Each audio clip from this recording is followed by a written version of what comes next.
Senhoras e senhores, boa tarde. Sejam bem-vindos e bem-vindas ao seminário Violência Política contra a Mulher.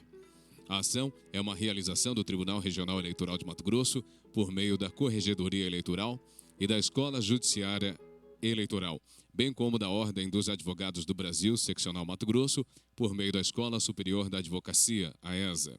Esse encontro conta ainda com o apoio do Poder Judiciário de Mato Grosso por meio da Escola Superior da Magistratura de Mato Grosso, a ESMAGES. O seminário tem como objetivo tornar conhecidas as características do crime de violência política contra a mulher para o público integrante do Judiciário, principalmente de competência eleitoral, bem como os integrantes da imprensa, mulheres candidatas e partidos políticos. Com satisfação, registramos e agradecemos as presenças das seguintes autoridades: o desembargador Carlos Alberto da Rocha, presidente do Tribunal Regional Eleitoral de Mato Grosso; a doutora Maria Cláudia Buchianeri, ministra do Tribunal Superior Eleitoral, TSE, que está conosco virtualmente; a desembargadora Nilza Maria Poças de Carvalho, vice-presidente e corregedora-geral do Tribunal Regional Eleitoral de Mato Grosso, que também está conosco virtualmente; a desembargadora Helena Maria Bezerra Ramos, vice-diretora da ESMAGES; o doutor Eric Rafael Masson, procurador regional da República em Mato Grosso; a doutora Ana Cristina Mendes, juíza de direito e diretora da Escola Judiciária de Mato Grosso; a doutora Thaís Brasil, vice-diretora da Escola Superior da Advocacia; e a doutora Gláucia Amaral, presidente da Comissão da Mulher Advogada da OAB e coordenadora deste evento. Nós registramos e agradecemos a presença da senhora Ana Emília Brasil, representante da CEMulher do Tribunal de Justiça do Estado de Mato Grosso. E para fazer a abertura deste seminário, convidamos o desembargador Carlos Alberto da Rocha, presidente do Tribunal Regional Eleitoral de Mato Grosso.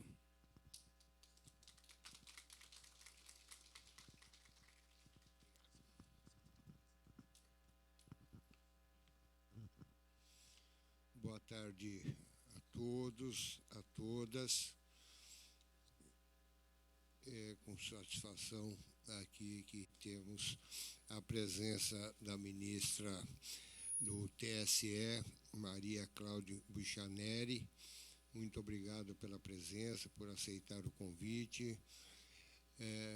Minha colega vice-presidente, desembargadora Nilza Maria, que também representa não só o TRE, como as mulheres, principalmente do TRE. Minha colega aqui do Tribunal de Justiça e vice-diretora da escola, desembargadora Helena Maria Bezerra, doutor Eric Masson, procurador regional da República em Mato Grosso, que também é um assíduo colaborador da Justiça Eleitoral, sempre presente em nossos eventos. Doutora Ana Cristina, diretora da escola, e que tem colaborado também na propaganda eleitoral, bem ágil, felizmente. A vice-diretora da Escola Superior da Advocacia, doutora Thaís Brasil, e doutora Gláucia Amaral, que tanto luta também pela causa das mulheres advogadas em Mato Grosso, não só das advogadas. Serei breve, evidente, porque queremos ouvir a palavra da ministra do TSE, a ministra Maria Cláudia. E o tema é violência política contra a mulher. E uma sugestão, né, em parceria com a OAB, com a ESMAGES, do Tribunal de Justiça, onde vamos tentar levar esse conhecimento a servidores, advogados, magistrados, magistradas, que é um tema muito atual, preocupante, né? E hoje mesmo, aqui fazendo um parênteses, o CNJ, não sei se julgou já, porque eu não estou acompanhando, mas temos um caso, inclusive, de assédio sendo julgado por um magistrado do trabalho. E isso é um tema muito preocupante e que nós temos que divulgá-lo. E o CNJ tem feito um trabalho de conscientização de todos os tribunais do Brasil quanto a esse tema. E nós temos, por obrigação, levá-lo ao conhecimento de nossos servidores, magistrados, advogados e todo o público em geral. Então, como disse, serei breve, só dando essas boas-vindas e agradeço a presença de todos aqui presencial e pelo vídeo também. Obrigado e tenhamos um bom trabalho essa tarde. Muito obrigado.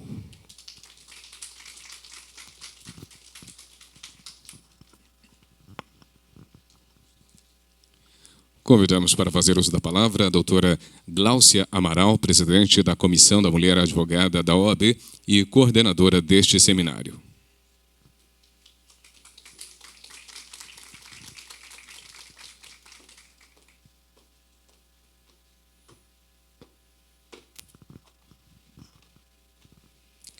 Boa tarde a todas e a todos. Agradecendo, em primeiro lugar, ao desembargador Carlos Alberto, que abriu as portas do Tribunal Regional Eleitoral, o melhor lugar para a gente fazer essa discussão sobre violência política contra a mulher. Agradecer à desembargadora Helena e à Ismages, ao seu diretor também, desembargador Marcos Machado, à disposição do doutor Eric Masson, que está aqui presente, mas, especialmente, também à desembargadora Nilza e a todos os servidores do TRE, da Ismages, a estrutura também da Ordem dos Advogados do Brasil e da ESA, que nos auxiliou a realizar esse evento em tão curto espaço de tempo, especialmente a ministra Maria Cláudia, que se dispôs a essa participação. A doutora Gisela Cardoso pediu desculpas, não poderá estar presente, então eu vou brevemente ocupar meus minutinhos que estava pelo cerimonial e também um minutinho dela. E eu vou ler duas frases. Uma frase de um senador de Santa Catarina, de 1891, quando se discutiu o sufrágio feminino no Senado, senador Coutinho. Ele dizia: predominando no sexo masculino as faculdades intelectuais, predominam no feminino as afetivas. Ela tem funções que o homem não possui, e essas funções são tão delicadas, tão melindrosas, que basta a menor perturbação nervosa, um susto, um momento de excitação, para que essas funções se pervertam e as consequências sejam muitas vezes funestas. A gente não pode nem levar susto, né? Coutinho prosseguiu: a conceder-se à mulher o direito de voto, deve-se-lhe também dar o direito de elegibilidade. Imagine-se agora o que seria este Congresso, que já por vezes se torna de um tumultuar comparável às vagas ondas oceânicas, se aqui entrasse também o elemento feminino. Achando-nos nós em proporção igual, imagine-se também a fisionomia curiosa que se apresentaria este Congresso. Essa frase é de 1891, toda a discussão foi pautada por esse tipo de manifestação. E eu gostaria de citar, e aí a gente vem para 2020, uma live de um médico com milhares e milhares de seguidores na internet, quer dizer, nós saímos de 1891 e nós chegamos a 2020. E a frase é: na democracia grega, que foi a única no mundo que funcionou, não estava previsto um voto feminino. Quando o voto passa a ser pleno, ou seja, mulheres, todo mundo pode votar, não só os responsáveis, os comprometidos, a gente vê que tem uma crise na regência do Estado. Porque é óbvio, é muito fácil convencer mulher de votar. É só seduzi-la. 2020. Imagine se o Churchill hoje pleiteasse uma eleição qualquer democrática. Obviamente, ele não seria eleito. Quando a mulher vota, a campanha publicitária fica muito fácil, porque é só você seduzir. Metade dos eleitores são mulheres. O Collor foi eleito porque ele era bonitão. 2020, são centenas de milhares de seguidores e pasme, milhões, a Thaís está me dizendo, e pasme, para fazer uma consulta hoje com essa pessoa custa R$7.000. Quando a gente realiza um evento desses e acaba pedindo o auxílio das instituições, a gente faz porque a gente, infelizmente, percebe que de 1891 até hoje, infelizmente, manifestações como essas ainda são iguais e ainda são comuns.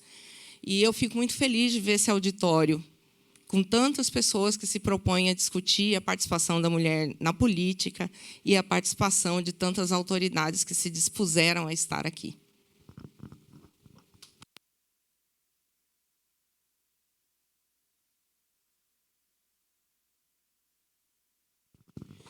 Para fazer uso da palavra, convidamos a desembargadora Helena Maria Bezerra, vice-diretora da ESMAGES MT.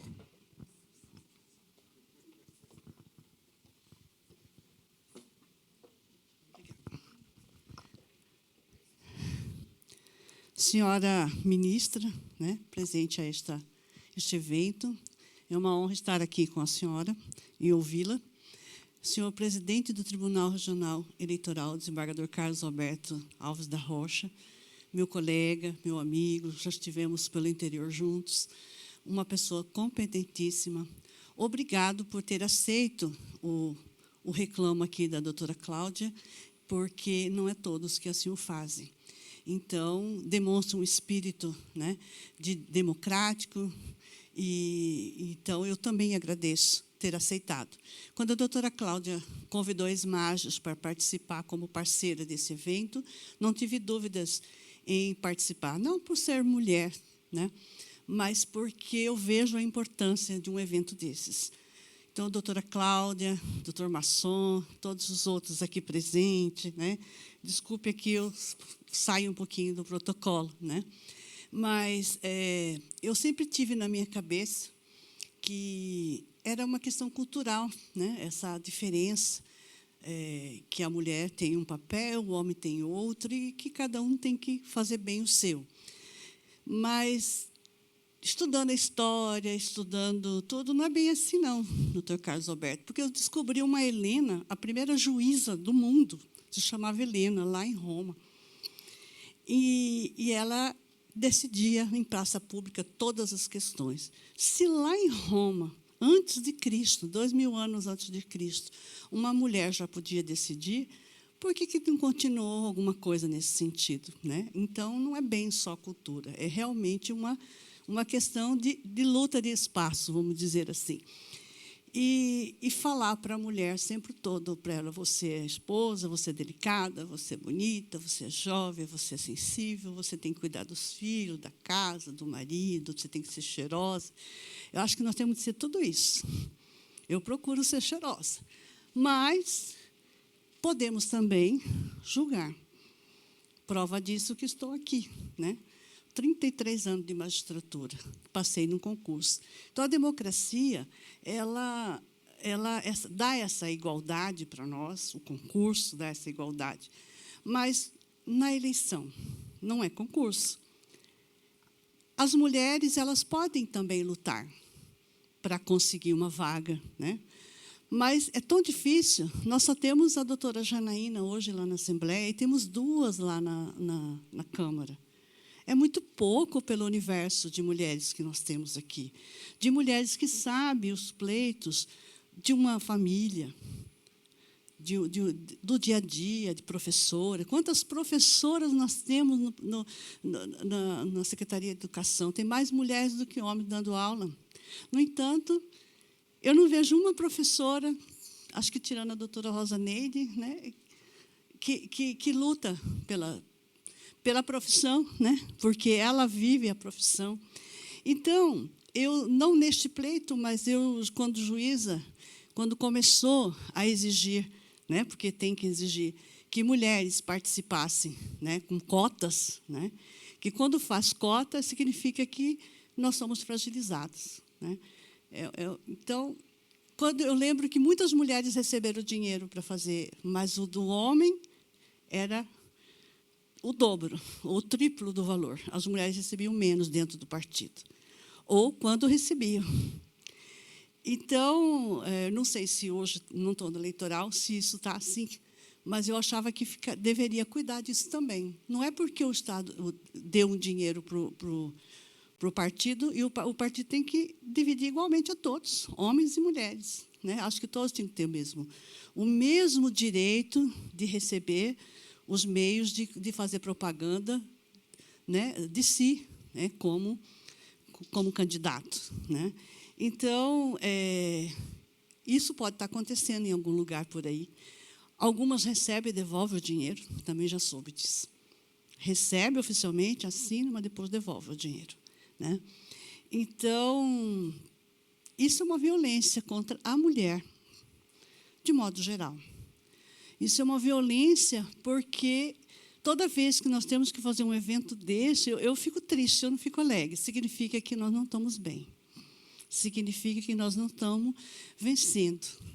Depois de tantos e tantos anos, apesar da Helena, lá 2000 anos antes de Cristo, eu ainda tenho que falar que a mulher sabe, que a mulher é inteligente, que a mulher dá conta, que ela não dá chilique. Eu já vi homem dar chilique, hein, gente? Chilique não é coisa de mulher, não. Eu já vi homem dar chilique.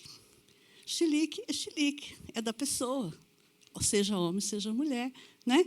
Então, essas coisas a gente precisa conversar, a gente precisa convencer os nossos companheiros que nós somos companheiros deles, do lado deles, não à frente, não atrás. Nós estamos juntos nessa caminhada neste mundo.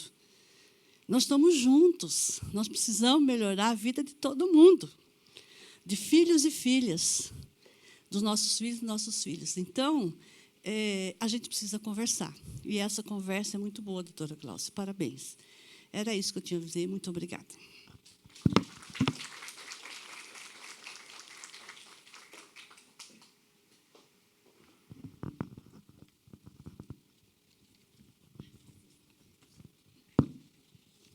Nós queremos registrar e agradecer a presença dos magistrados, magistradas, advogados e advogadas e público em geral que estão acompanhando este evento online. Para a palestra número 1 desta tarde, para falar sobre a participação da mulher na política e a verdadeira democracia, convidamos a doutora Maria Cláudia Buchianeri, ministra do Tribunal Superior Eleitoral, TSE. A doutora Maria Cláudia, ministra substituta do TSE, vice-diretora da Escola Judiciária Eleitoral e coordenadora institucional da Comissão Gestora de Política de Gênero do TSE, mestre em Direito do Estado pela Universidade de São Paulo e especialista em Direitos Fundamentais pela Universidade de Coimbra, secretária-geral da Academia Brasileira de Direito Eleitoral e Político, membro do Instituto Brasileiro de Direito Eleitoral, membro da Comissão de Direito Eleitoral do Instituto dos Advogados Brasileiros, membro da Comissão de Assuntos Constitucionais e da Comissão Especial de Direito Eleitoral do Conselho Federal da Ordem dos Advogados do Brasil, vice-presidente da Associação Brasileira de Liberdade Religiosa e Cidadania. Com a palavra, a doutora Maria Cláudia Buchianeri.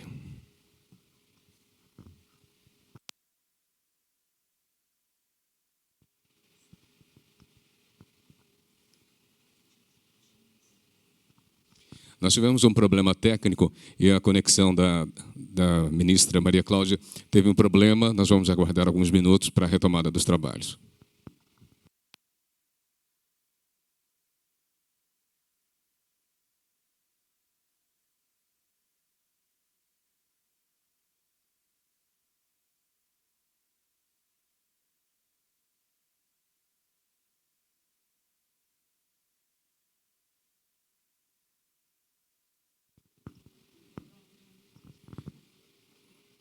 Agora sim, então, com a palavra, a doutora Maria Cláudia Buchianeri.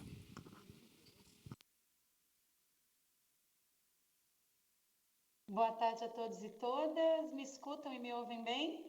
Perfeitamente, doutora. Obrigada. Boa tarde a todos e todas. É uma alegria e uma honra estar aqui com os senhores na tarde de hoje para tratar desse tema que é da maior relevância para a sociedade brasileira como um todo, em especial nessas eleições de 2022, que é o debate em torno do necessário, do urgente combate à violência política contra as mulheres. Eu quero cumprimentar, não sei se estão todas as autoridades aqui ainda presentes, mas deixar o registro dos meus cumprimentos ao desembargador Carlos Alberto da Rocha, presidente do Tribunal Regional Eleitoral. Quero também cumprimentar a desembargadora Nilza Maria Poças de Carvalho, desembargadora Helena Maria Bezerra, doutor Eric Mason, doutora Gisela Cardoso, da UAB Mato Grosso, doutora Ana Cristina Mendes, doutora Thaís Brasil, doutora Gláucia Amaral. Não sei ao certo quem ainda se encontra conosco para essa fala, essa era a mesa de honra, de abertura, mas quero dizer da minha alegria e da minha satisfação de estar com os senhores e com as senhoras do Mato Grosso para tratar dessa temática. E eu começo por dizer, e sempre tenho dito isso, e esse é um desafio, desembargadora Nilza. Eu, inclusive, agora há pouco recebi do Tribunal Superior Eleitoral o número de candidatos que já desistiram. Nessas eleições de 2022, a gente tem por volta de 700 candidaturas, a gente ainda não sabe, não fizemos esse recorte de gênero, que foram abandonadas, ou seja, cuja desistência já se operou por diversos motivos. E eu já pedi para a divisão de estatística do Tribunal Superior Eleitoral para fazer um recorte de gênero, para que a gente saiba se por algum motivo essas desistências estão incidindo de uma forma mais concentrada num determinado gênero de candidaturas ou não, porque isso também nos chama atenção para uma questão que tem intersecção, que tem algum tipo de conexão com a violência política, que é o problema gravíssimo das candidaturas fictícias, realidade que tem merecido um firme enfrentamento por parte da Justiça Eleitoral como um todo, do Tribunal Superior Eleitoral e dos tribunais regionais eleitorais. Pois bem, um dos grandes desafios do Brasil, desafios sociais, inclusive, de desenvolvimento humano, é superar esse insistente, desembargadora, esse persistente, desconfortável gap de gênero que marca, que qualifica a representação política brasileira. A gente sabe que as mulheres, esse é um dado atualizado, as mulheres representam 53% do eleitorado brasileiro. Então, somos maioria.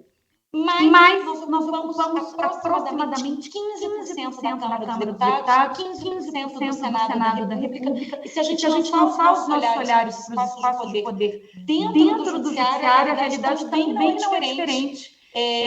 Salvo melhor juízo, minha nomeação ano passado da ministra Morgana do TST, nós saltamos dos mesmos 15% de ministras, é o mesmo percentual de Câmara e Senado para 17 ponto alguma coisa. Então, a gente percebe que a baixa representatividade feminina ela é linear nos espaços de poder, numa situação que precisa ser superada urgentemente.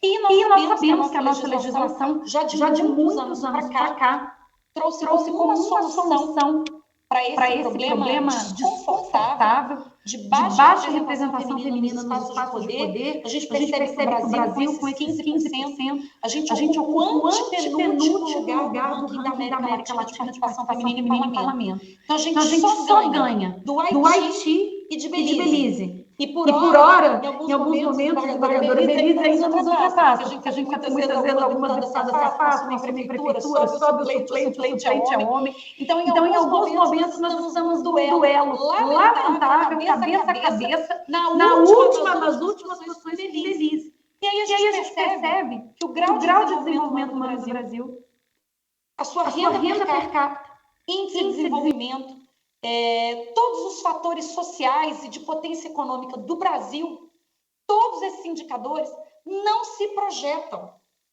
numa maior representatividade feminina nos espaços de poder. A gente está muito atrás de países que têm um índice de desenvolvimento humano na América Latina muito inferior ao nosso, que tem uma renda per capita muito inferior à nossa, que tem uma taxa de escolaridade muito inferior à nossa. E isso precisa despertar um olhar para dentro, um questionamento institucional relevante. O que é que acontece com o Brasil? Por que a gente está tão mal posicionado? E eu não estou fazendo nem essa comparação mundial, mas se quisermos lançar o nosso olhar para o mundo, nossa posição também é lá embaixo e a gente perde, por exemplo, para países como a Arábia Saudita, de tradição marcadamente excludente no que se refere aos papéis passíveis de desempenho pelas mulheres. Então, a gente precisa se perguntar, o que acontece no Brasil? Qual é o problema aqui? Existe uma questão cultural? Evidentemente que existe. A conquista dos espaços públicos pela mulher faz parte da própria história de construção dos direitos humanos. Mas essa não é uma realidade exclusiva no Brasil. A gente sabe que o papel feminino ele foi alijado em quase todas as sociedades ocidentais.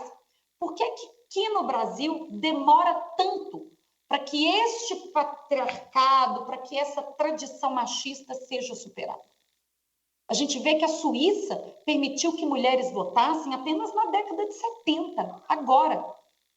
As mulheres no Brasil conquistaram o direito ao voto com o Código de 1932. Nós estamos comemorando agora 90 anos da justiça eleitoral brasileira e 90 anos do voto feminino. Então, veja, a Suíça permitiu que mulheres conquistassem a cidadania ativa 50 anos depois do Brasil.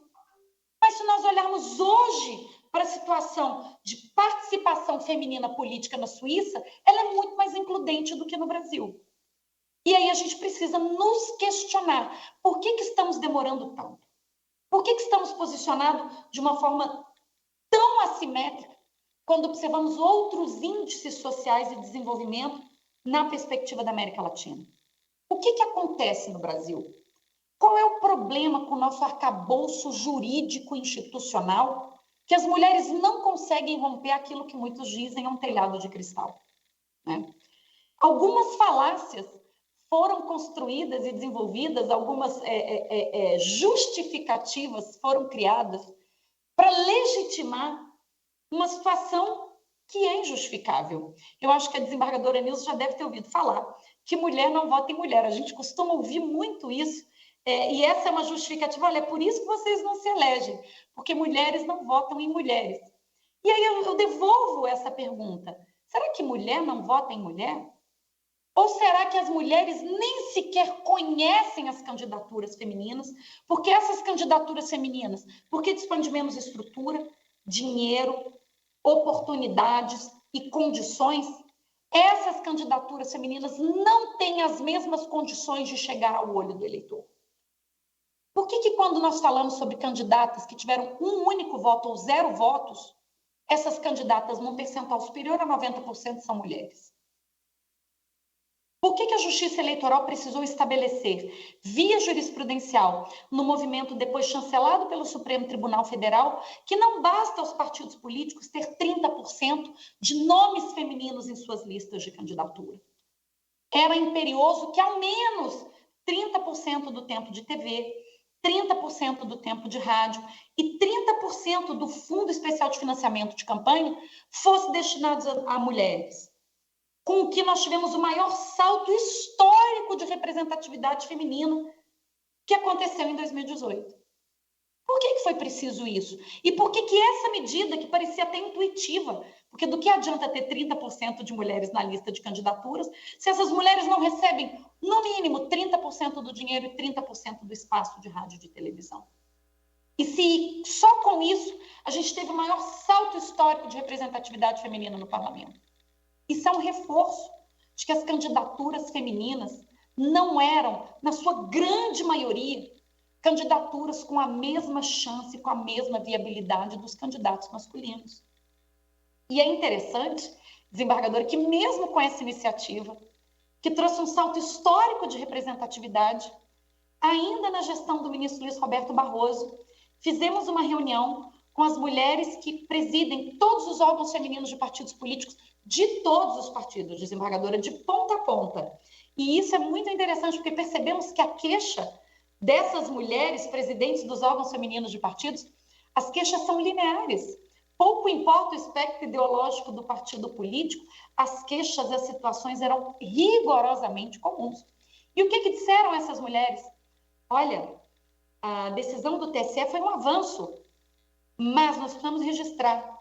O dinheiro para as campanhas femininas chegou na última semana, quando as candidaturas masculinas já estavam, digamos assim, com a banda na rua, já estavam lá na frente, com gastos contratados, com santinhos distribuídos, com adesivos impressos. Só aí nós recebemos a nossa verba. Muitas dessas mulheres não conseguiram sequer gastar o dinheiro que receberam e acabaram devolvendo o numerário para os respectivos partidos políticos. Disseram elas, olha, foi ótimo, nós tivemos acesso ao programa de rádio e de televisão? Sim, tivemos, mas a gente só passava de madrugada. 4 da manhã, quando a audiência é um tracinho, esse era o espaço reservado às candidaturas femininas. A gente não tinha chance de aparecer no horário nobre, entre 7 e 11 horas da noite, no intervalo da novela das 8, da novela das 9. Nós não aparecíamos, mas ainda assim nós conseguimos uma fração do tempo, sempre nos horários de menor audiência.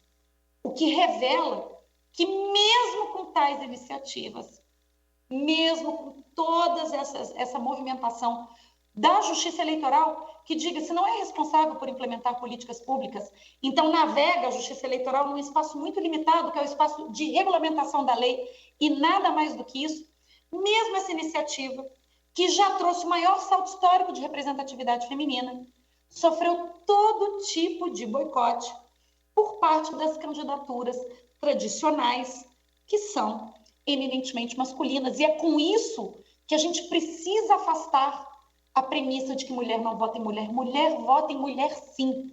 Mas a candidatura feminina precisa se fazer chegar ao olho da eleitora e do eleitor. Ela precisa ter igualdades de chance, igualdade de oportunidades. Ela precisa receber o dinheiro no mesmo momento. Ela precisa ter iguais condições de aparecer no horário nobre. Quanto à questão do repasse de numerário, essa situação já ficou resolvida para as eleições de 2022. Foi a resolução de arrecadação e gastos de campanha, relatada pelo ministro Luiz Edson Fachin, em que se estabeleceu que a cada repasse feito para candidatos já deve ser observado o percentual mínimo de 30% para as candidatas, com que se tentou evitar que o recurso chegasse para elas tardiamente, numa assimetria de condições que sempre coloca numa posição de vantagem o status quo. Já a questão do plano de mídia ainda não foi solucionada. Então, ainda é possível que as candidaturas femininas, muito embora tenham o direito de figurarem em 30%, no mínimo, dos programas de rádio e de televisão, é possível que a repartição deste horário, no que se refere à audiência, ainda seja feita de forma assimétrica. Mas com isso, com essa realidade, com essa demonstração, eu quero afastar a primeira premissa. Mulher vota em mulher, sim. O que as candidatas não possuem é igualdade de chances e igualdade de oportunidades. Outra falácia muito comumente dita é que mulher não gosta de política, né, desembargadora? Mulher não gosta de política. Como mulher não gosta de política, se 49% de todos os filiados a partidos políticos são mulheres? O que essas mulheres, que são praticamente metade de todos os filiados no Brasil, estão fazendo num partido político se elas não gostam de política? Por que elas estão filiadas nesse núcleo, por excelência, de política eleitoral, já que nós sabemos que os partidos políticos têm o monopólio das candidaturas no Brasil por força constitucional? Se mulher não gosta de política, como explicar que elas são 49% dos filiados e das filiadas? Elas gostam de política, sim. E aí vem, então, a pergunta, mas se elas gostam de política, se mulher vota em mulher, o que a gente sabe que é verdade, sim, mas que as candidaturas não dispõem de igualdade de condições, o que compromete o voto consciente em mulheres, a qual outro fator nós podemos atribuir a baixa representatividade feminina? E uma resposta, desembargadora, que é comumente dada pelos estudiosos de ciência política, de direito eleitoral, de sociologia, é a elevada toxicidade do ambiente político para as mulheres. O ambiente político no Brasil para as mulheres é altamente tóxico. E isso compromete, é interessante, desembargadora, tem um grupo de estudo que faz entrevistas com candidatas e pergunta, candidatas que desistem, candidatas que insistem, candidatas que disputam uma única vez e depois se desencantam com a política. Uma resposta muito dada por elas. O ambiente é tão tóxico que com isso eu perdi a minha principal rede de apoio, que é a minha família. A própria família da mulher candidata é o primeiro ator a dizer: não faça isso, não entre na política. Por que você vai mexer com isso? Esse ambiente é péssimo, você vai ser agredida de toda forma. E a mulher, quando perde o apoio da família, ela perde, sobretudo, aquilo que é indispensável para a emancipação feminina, que é uma rede de apoio. A toxicidade do ambiente político para as mulheres é inquestionável. Antes de ontem, desembargadora, eu estava aqui na UAB do DF, no lançamento do Observatório de Combate à Violência Política de Gênero e Raça, e conversávamos uma coisa que me chama muita atenção. Vossa Excelência bem sabe que os crimes cometidos contra as mulheres, em regra, não têm testemunha, né? Então, não se estupra uma mulher ali à luz do dia, né? Você leva para um canto, você leva para o mato, muitas vezes é uma pessoa conhecida dentro da sua casa, você dopa a moça, leva para o banheiro, leva para o camarote. São crimes que não são praticados na presença de testemunhas, e daí a vital importância que precisa ser dada à palavra da ofendida, à palavra da vítima, porque não há terceiros que testemunharam aquele episódio. Os casos de assédio, assédio moral, assédio sexual, no ambiente de trabalho, também não costumam ser praticados na presença de outras pessoas. São comportamentos que se fazem quando você fecha a porta, quando você pede alguma coisa num quarto do hotel e, de repente, a pessoa se acha ali numa posição isolada. E daí, novamente, a importância que precisa ser dada à palavra da vítima. E eu não sei se Vossa Excelência já se deu conta, mas a violência política contra a mulher rompe com esse padrão clássico dos crimes violentos contra as mulheres. E por que rompe? Porque a gente vê o crime de violência política de gênero acontecendo à luz do dia, nas câmeras que transmitem as sessões das assembleias legislativas. Nós estamos recebendo esses comportamentos no nosso WhatsApp. Esses crimes estão sendo replicados nas mídias sociais, nos sites jornalísticos. Nós podemos ver uma deputada ser apalpada em plena Assembleia Legislativa. Nós vimos também nessa mesma Assembleia uma deputada ouvir do seu colega: eu vou colocar um cabresto na sua boca. Nessa mesma Assembleia, uma outra colega ouviu: eu vou te colocar no meu colo e vou te dar uma surra de chinelo. Em câmaras de vereadores, tudo televisionado.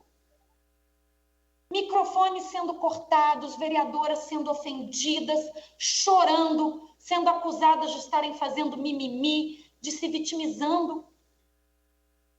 E isso é interessante, porque isso revela, desembargadora, a complexidade da realidade brasileira. Esses comportamentos, eles são tão normalizados, tão banalizados, que as pessoas sequer se dão ao trabalho de esconder, quando cometem isso, que hoje é um crime. Rompe-se um padrão comum nos crimes contra as mulheres, que é a falta de testemunha. Aqui é justamente o contrário. Esses crimes se repetem ao vivo e a cores. Tal é o grau de normalização desses comportamentos. E é aí que reside o imenso desafio. O imenso desafio que é de todos nós que integramos o sistema de justiça, que é retirar esses comportamentos da normalidade, para que as pessoas saibam não apenas que isso hoje já não é mais aceitável, ou que hoje a regra do politicamente correto, não é nada disso. Esses comportamentos hoje são crimes. Crimes puníveis com reclusão. E se a reclusão não é fator suficiente de persuasão, crimes que geram inelegibilidade por 8 anos, porque são crimes eleitorais. E esse é o grande desafio hoje, e daí a enorme importância deste evento, realizado pelo Tribunal Regional Eleitoral do Mato Grosso, que é falar e discutir a exaustão a Lei 14.192, que é a lei que criou o crime eleitoral de violência política contra a mulher e deu a nós, integrantes do sistema de justiça eleitoral, o presente e a oportunidade de tirar do padrão de normalidade e de fazer essa lei pegar. Hoje, constranger, assediar, humilhar mulher candidata ou detentora de mandato político eletivo é crime eleitoral. E se é crime eleitoral, é um crime de ação penal pública, desembargadora. A vítima não precisa nem sequer fazer representação. O juiz eleitoral, quando recebe um desses vídeos, eu tenho certeza que quase todo mundo que nos ouve já teve a infeliz oportunidade de ler uma matéria jornalística ou de receber esse tipo de vídeo no WhatsApp. O juiz eleitoral pode e deve, tomando conhecimento desse episódio, enviar imediatamente ao Ministério Público Eleitoral. E o Ministério Público Eleitoral pode e deve, recebendo esse tipo de episódio, dar início à respectiva ação penal, que, volto a dizer, é uma ação penal pública e a competência é da Justiça Eleitoral. E nós precisamos, sim, romper o manto de invisibilidade, quebrar essa prática de normalidade que é inerente a esses comportamentos. É fácil? Não, não é fácil.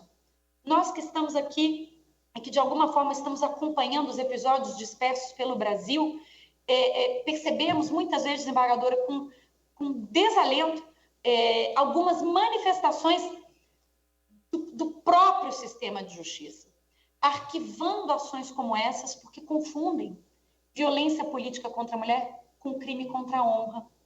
Não tem nada a ver com crime contra a honra. Aqui nós estamos falando da condição feminina sendo utilizada para impedir, para embaraçar, para desestimular uma candidatura ou pleno exercício de um mandato político eletivo. Não tem nada a ver com crime contra a honra. O bem jurídico tutelado é muito maior. É a própria democracia representativa em sua plenitude. Por isso é um crime de ação penal pública, por isso é um crime eleitoral. Porque a preservação de alguns valores constitucionais inerentes ao processo eleitoral e ao exercício pleno do mandato eletivo, a garantia desses valores é da Justiça Eleitoral. E é por isso que é um crime eleitoral, sim. Já ouvimos também, e essa afirmação, essa premissa foi desfeita lindamente num recente acórdão plenário do TRE do Rio de Janeiro, que foi a primeira corte eleitoral do Brasil que recebeu uma denúncia por violência política de gênero contra um deputado em pleno exercício do mandato, e uma das alegações que naturalmente surgiram foi a invocação à imunidade parlamentar, como se a imunidade parlamentar servisse de manto protetor para a prática de todo tipo de descalabro, de ofensa e de abuso contra as mulheres. E o TRE do Rio de Janeiro, num acórdão brilhante que merece ser exaltado e louvado, afastou alegações fundadas na imunidade parlamentar. E esse leading case do TRE do Rio também é super importante, desembargadora, porque a vítima, nós sabemos que a 14.192, à semelhança da Lei Maria da Penha, ela elegeu a mulher como objeto de especial proteção. Então, apenas podem ser vítimas do crime da 14.192 a mulher candidata e a mulher mandatária. Nós sabemos que existem violências políticas outras, que não derivam do gênero, mas que derivam, por exemplo, da raça, da filiação religiosa. Esses outros comportamentos não estão protegidos pela Lei 14.192. Eles estão protegidos pela Lei 14.197, que é a Lei de Defesa do Estado Democrático de Direito. E por que eu estou fazendo essa observação? Porque neste caso, neste leading case do TRE do Rio de Janeiro, a vítima era uma mulher trans. E uma das alegações de defesa do deputado é que a mulher trans não mereceria a tutela da Lei 1492, alegação que também foi afastada pelo Tribunal Regional Eleitoral do Rio de Janeiro, na linha, aliás, da jurisprudência já firmada pelo STJ, na perspectiva da Lei Maria da Penha, porque nós sabemos que a Lei Maria da Penha, em linha de princípio, tutela mulheres, e aí já se incluiu a mulher trans, e na linha também da jurisprudência do TSE, que ao analisar, por exemplo, o preenchimento de cota de candidaturas femininas, entende que as mulheres trans, por evidente, compõem esse núcleo feminino para fins de cálculo dos 30%, de sorte que o TRE do Rio, também na perspectiva da Lei 1492, deu esse passo importantíssimo para estender o espectro de proteção da Lei 1492 também para as mulheres trans.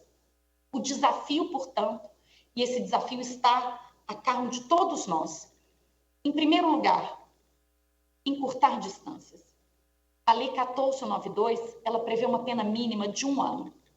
Isso significa que há um fundado risco de que crimes de violência política contra as mulheres prescrevam, antes que haja tempo suficiente para que o Poder Judiciário possa punir os responsáveis por esse comportamento que hoje já não mais deve ser tolerado. Nesse cenário, o que nós precisamos, antes de tudo, é encurtar distâncias. As vítimas precisam saber exatamente a quem procurar e a pessoa responsável precisa imediatamente dar impulsionamento às providências necessárias. Nesse sentido, o Tribunal Superior Eleitoral, há menos de um mês, ainda na presidência do ministro Edson Fachin, celebrou um protocolo histórico com a Procuradoria-Geral Eleitoral, estabelecendo todos os ritos e procedimentos que devem ser seguidos em caso de violência política contra a mulher. Nós criamos um canal de denúncia específico.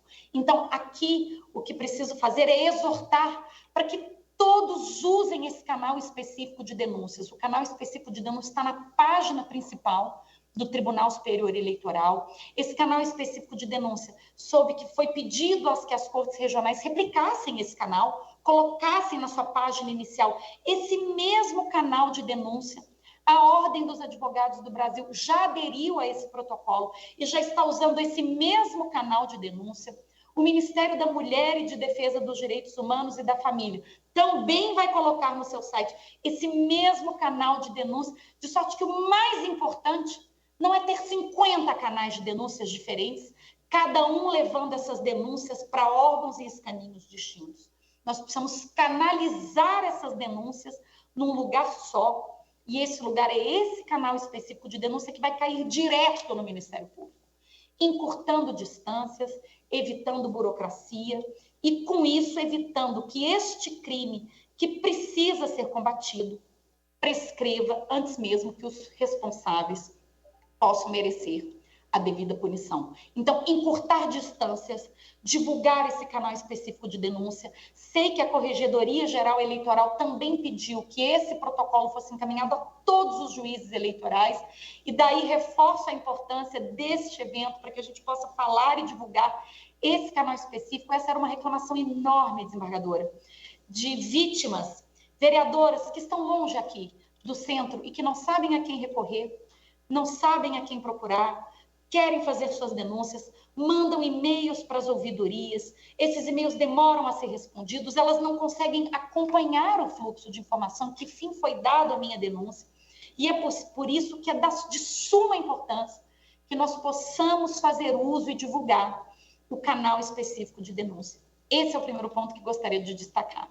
O segundo ponto que gostaria de destacar é que hoje, insisto, cortar o microfone, xingar, ofender, humilhar uma mulher, cercear-lhe a palavra, cortar a sua voz, xingar, denegrir a sua imagem pessoal, falar da sua família, do seu comportamento, isso tudo hoje já não é mais aceitável.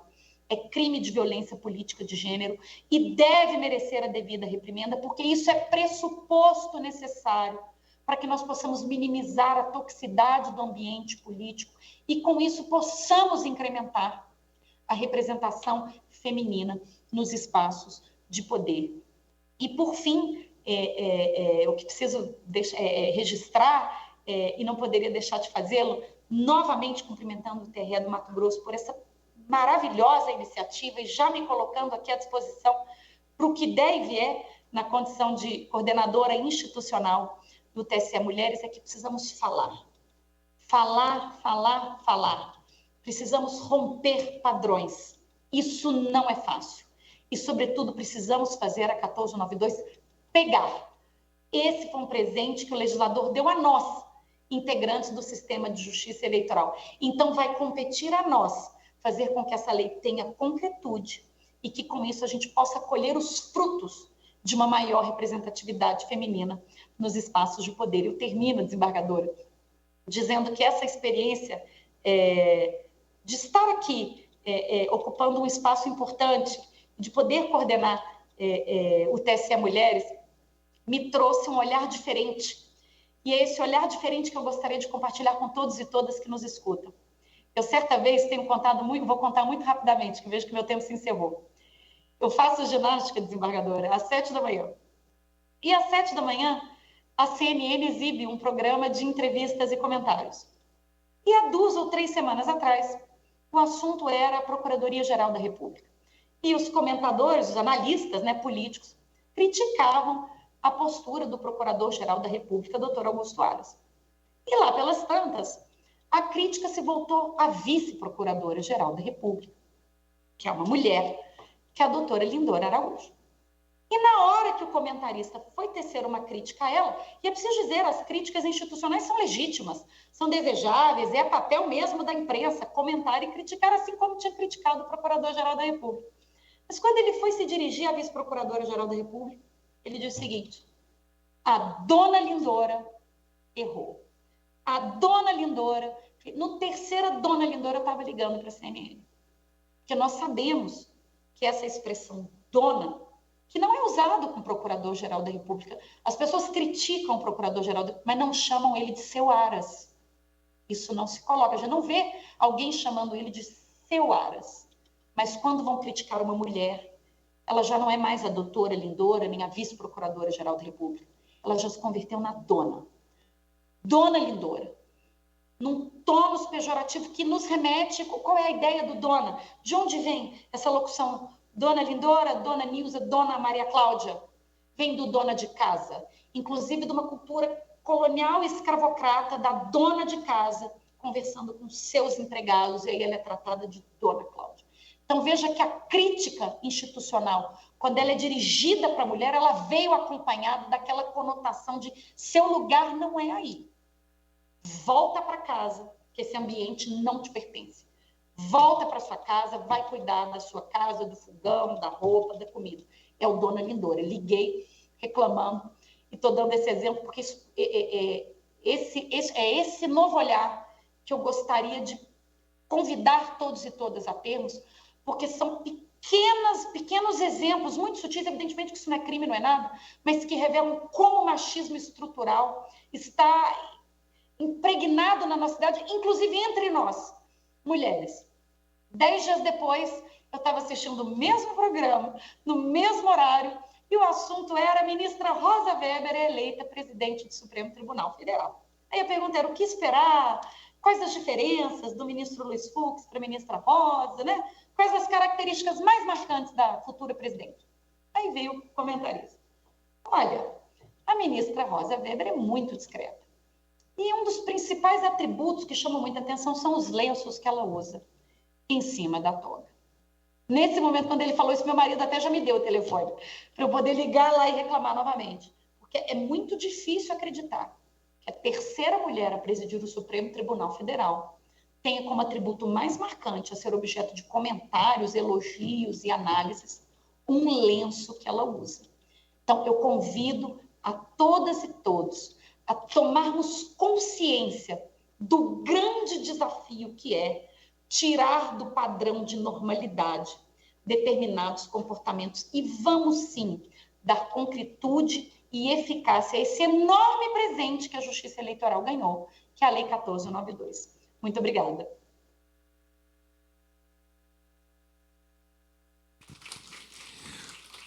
Muito obrigado, ministra. Apenas mais um instante, por gentileza. A desembargadora Helena Maria Bezerra, vice-diretora das Margens, tem umas palavras para a senhora e para o público.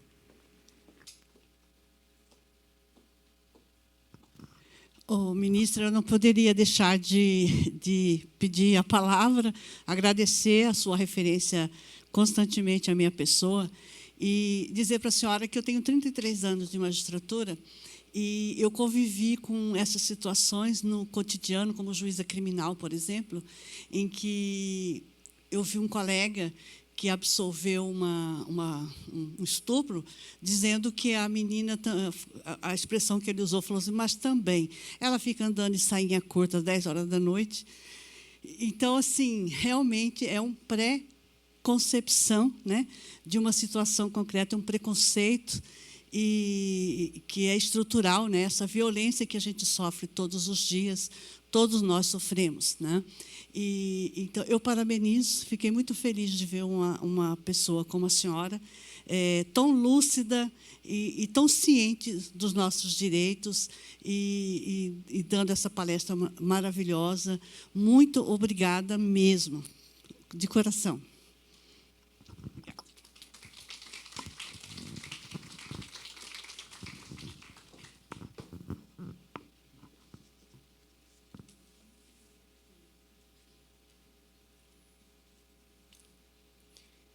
A segunda palestra dessa tarde é sobre violência política contra a mulher, o que diz a legislação. E para isso convidamos o Procurador Regional da República em Mato Grosso e Procurador Regional Eleitoral, Dr. Éric Masson.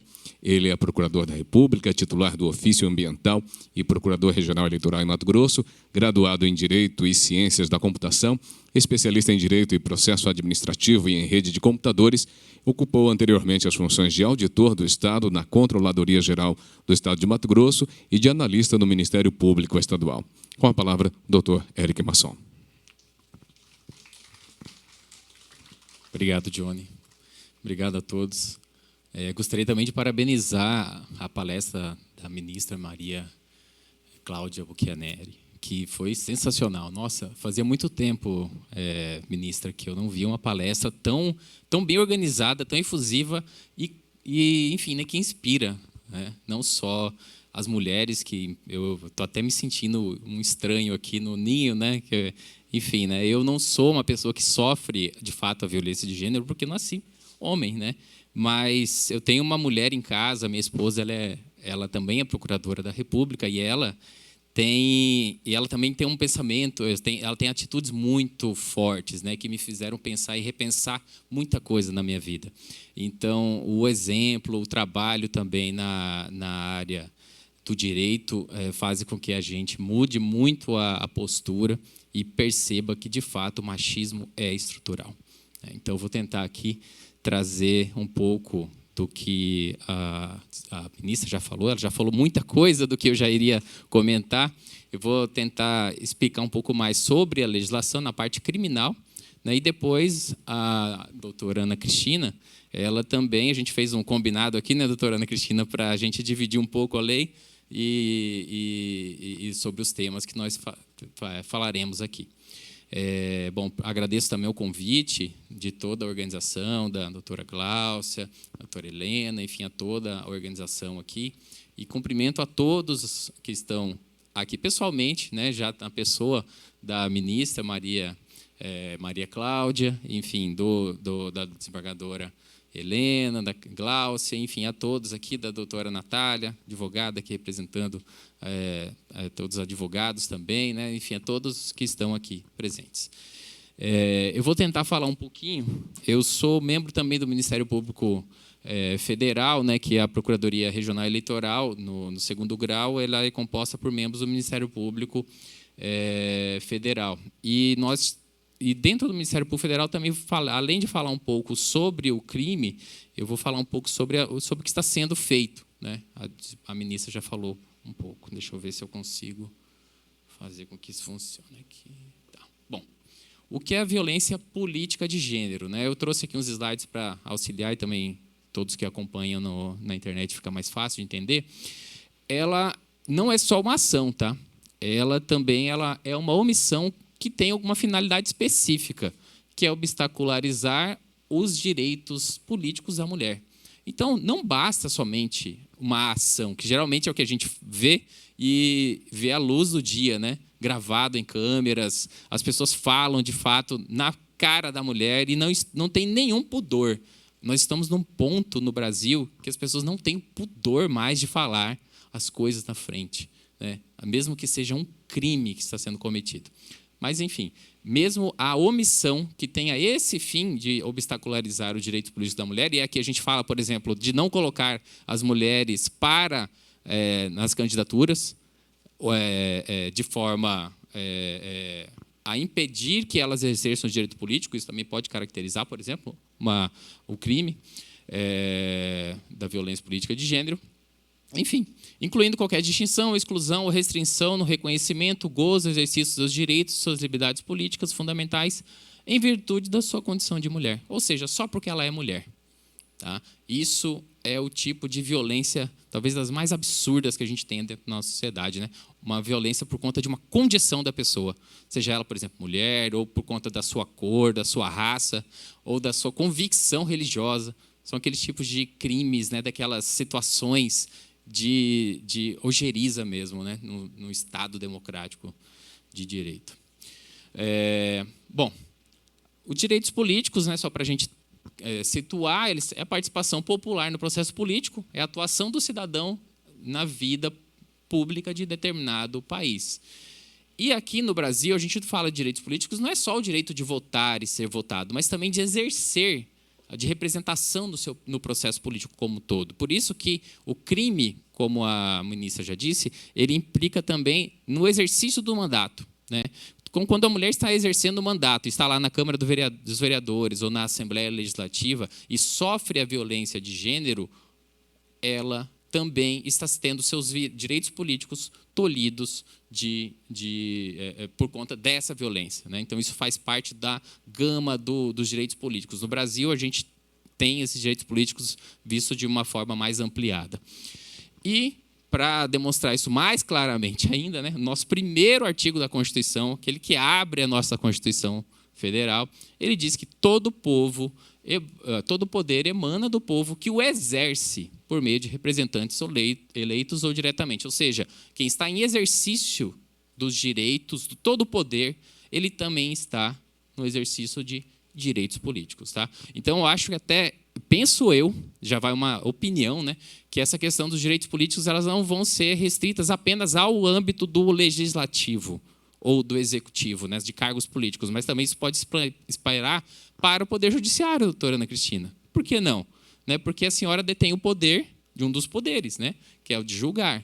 Se a senhora tiver alguma situação que caracterize violência de gênero, ela também é uma violência política. Então, imagino que talvez, né, lá vem uma opinião de uma pessoa que não é doutrinadora, enfim, mas todo tipo de poder que revele um direito político, ele pode ser abrangido por essa lei, né? Então, vamos ver como vai ser a interpretação dos tribunais, mas eu acho que há um espaço muito grande no Brasil. Não é porque é um espaço muito grande no Brasil, é porque a gente precisa desse tipo de interpretação. É uma coisa necessária no Brasil. Bom, a conceituação da lei da violência política de gênero está na lei, tá? Foi definida pela Lei 14... pulei aqui, voltei, né? Ela está na Lei 14.992, que ela é de 2021, e essa lei, é o que nós vamos estudar com mais tempo aqui, ela definiu e também, aqui ficou bem embaixo, né, que considera a violência política de gênero, enfim, ela tem a definição no artigo 3º dessa lei, que é muito parecida com o que eu já tratei ali em cima, né? Bom, ela estabelece também normas para prevenir, reprimir e combater a violência política como mulher. Então, dentro dessa lei, não está só a definição de crime. Tá? A doutora Ana Cristina vai dizer um pouco mais para frente, mas ela, além de conceituar legalmente, ela definiu os crimes e causas de aumento, que é o que a gente vai tratar mais especificamente aqui, impôs aos partidos políticos que prevejam normas de prevenção, repressão e combate à violência política contra a mulher, e definiu que nos debates, por exemplo, nos debates, né, vamos ter debates aqui, a mulher ela tem que ter participação proporcional. Por quê? Uma das coisas que a ministra disse, né? Foi, mas por que não tem mulher nas câmaras dos deputados, no Senado?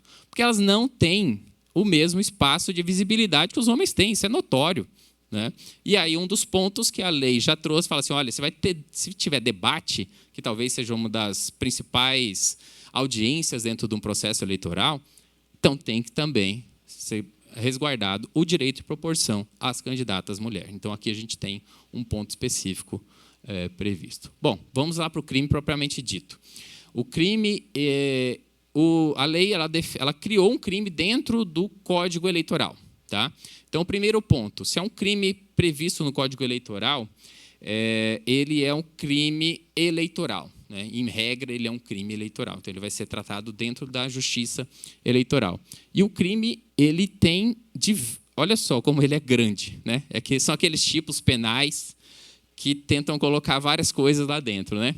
Mas por vários modos de agir. Assediar, constranger, humilhar, perseguir ou ameaçar por qualquer meio, que foi muito interessante, né? Porque você não precisa de um meio específico, né? Por qualquer meio, candidata a cargo eletivo ou detentora de mandato eletivo, já pensando naquela tese dos direitos políticos mais estendidos, né?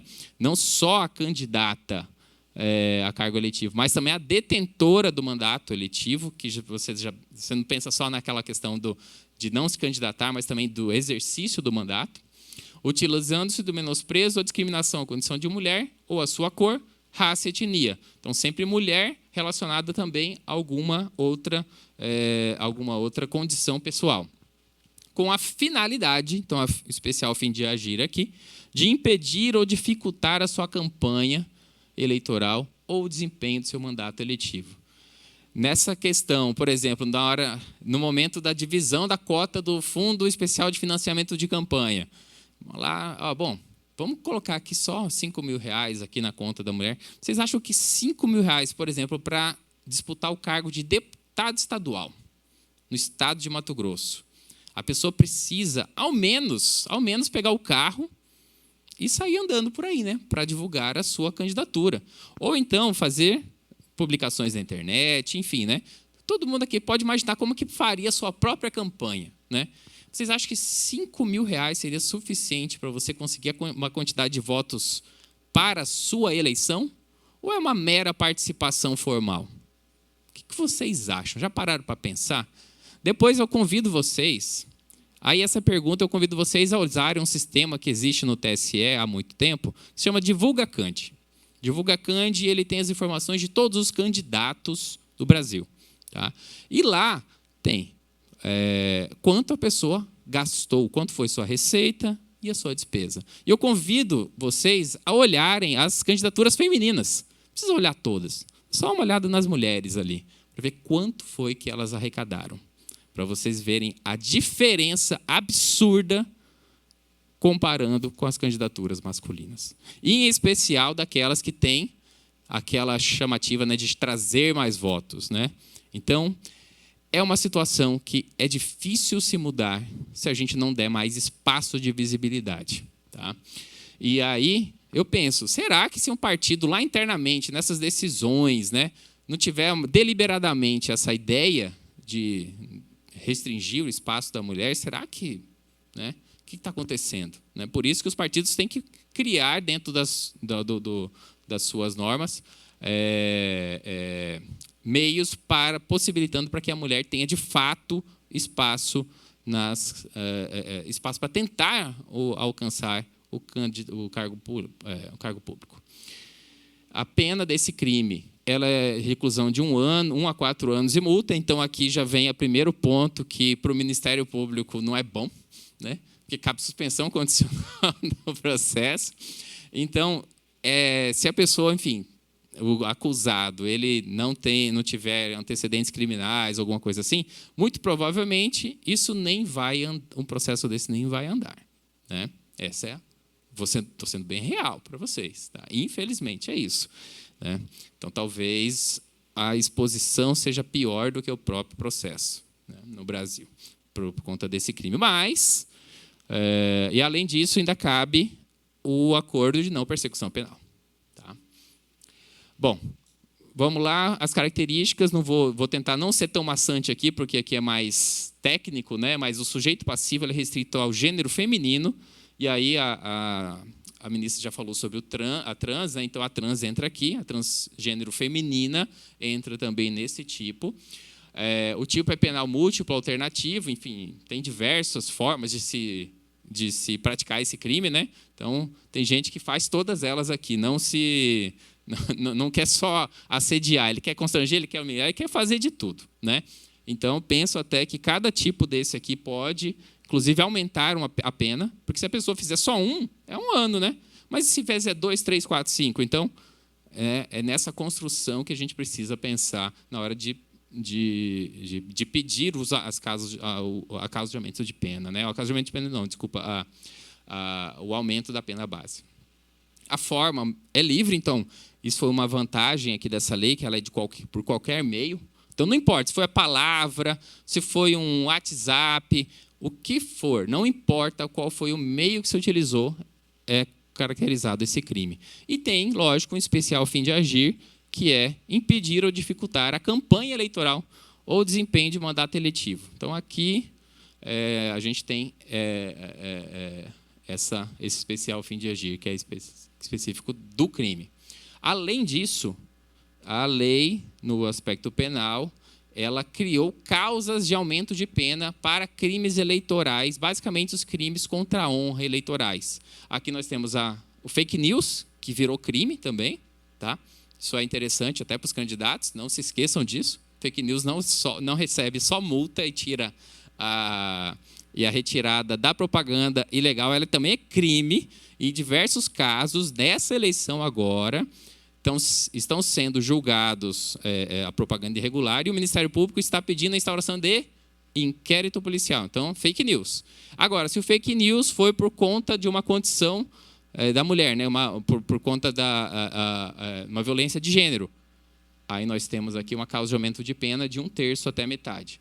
Para fake news, para os crimes de calúnia, injúria e difamação também eleitoral. Todos esses precisam estar dentro do contexto da propaganda eleitoral, o contexto do processo eleitoral. Tá? Então, dentro dos crimes eleitorais, há também uma causa de aumento de pena, que isso é muito interessante, porque às vezes a gente esquece na tipificação, né? Na hora da tipificação, na hora da sentença, esquece de aplicar a causa de aumento de pena. Isso é muito, muito interessante. E aí, os crimes, né? Só para lembrar vocês que não tem, nesse mesmo contexto, há também um crime de violência de gênero, violência política em geral. Nós falamos da mulher, mas também posteriormente, logo depois da inserção daquele crime do 326B, foi criado no Código Penal, tá?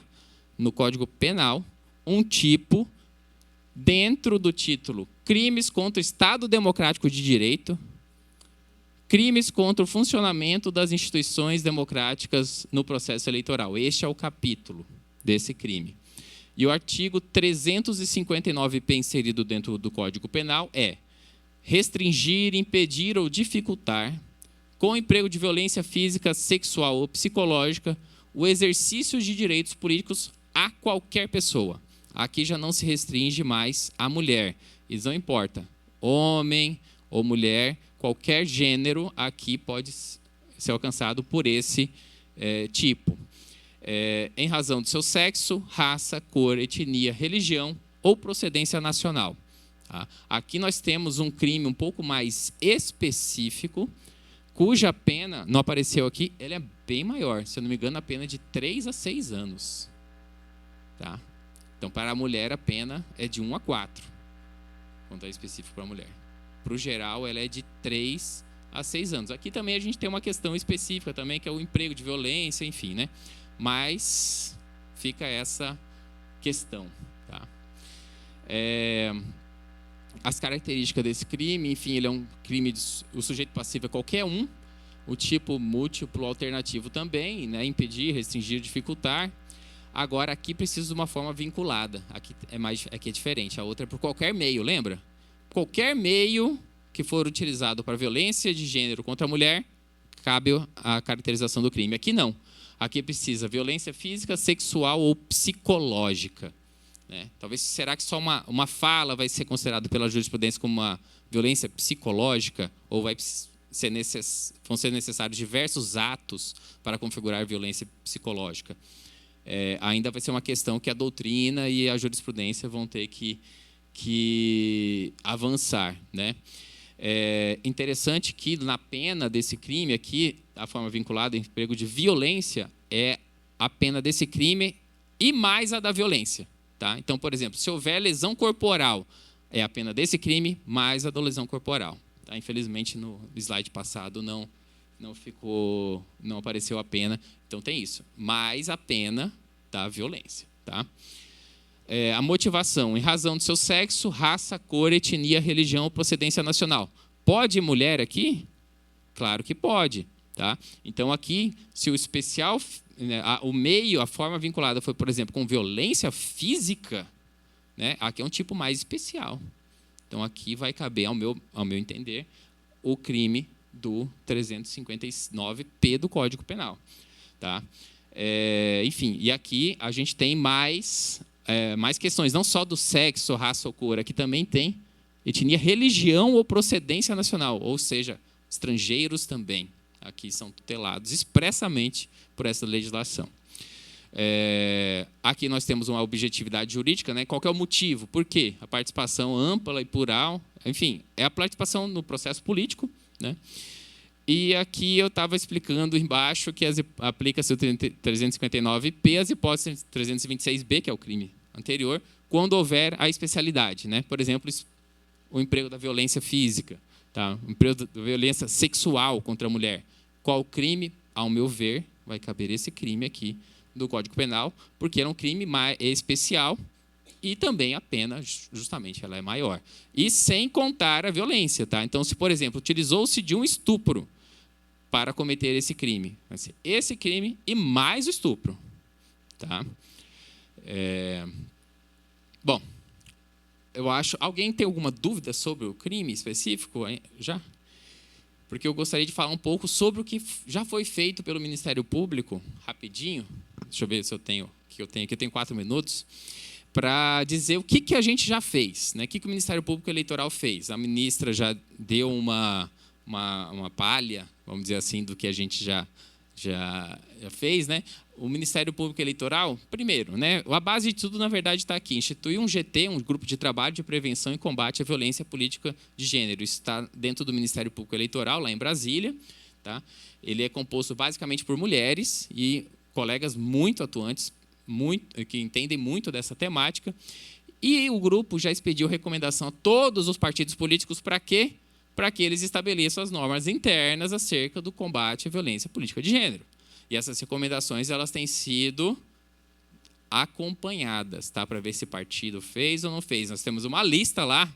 Partido X já implementou. Partido Y não fez nada. Partido Z, entendeu? Já tem tudo lá. Tá? Eu acho que isso, inclusive, podia ser publicado, ao meu ver. Lançou a cartilha denominada Política de Gênero e Crimes, foi ontem. Tá? Essa cartilha foi lançada no dia de ontem, está nas redes sociais do Ministério Público Federal.